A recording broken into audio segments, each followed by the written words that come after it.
Saan naman yun eh? Tungod siguro nga naglibog ko. Nalibog ko karong gabi una ba? Pero ganun naglibog ko. Kasi sa Tagalog yung malibog. Basto sa amin yun, Bisaya. Ngayon po nyo. Nga Tagalog, Bisaya, Ilonggo. Kayo ng ano?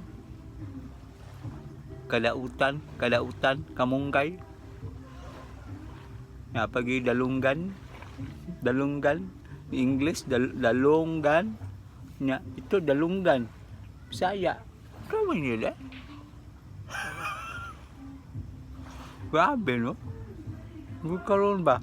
Hiwi na kung ba wag ka nang yun ba? Akong mata hiwi ba? Siga na kung mata ba? Saan naman yan? Kasi nailibog ko. Kasi sa akin naglibog. Ano ba? Sa Bisaya atong naglibog. Nag-ano ba? Hindi yung ano yung isip mo. Hindi mapalagay yung isip mo. Naglibog yung Bisaya. Sa Tagalog naglibog. Basta pa niya eh.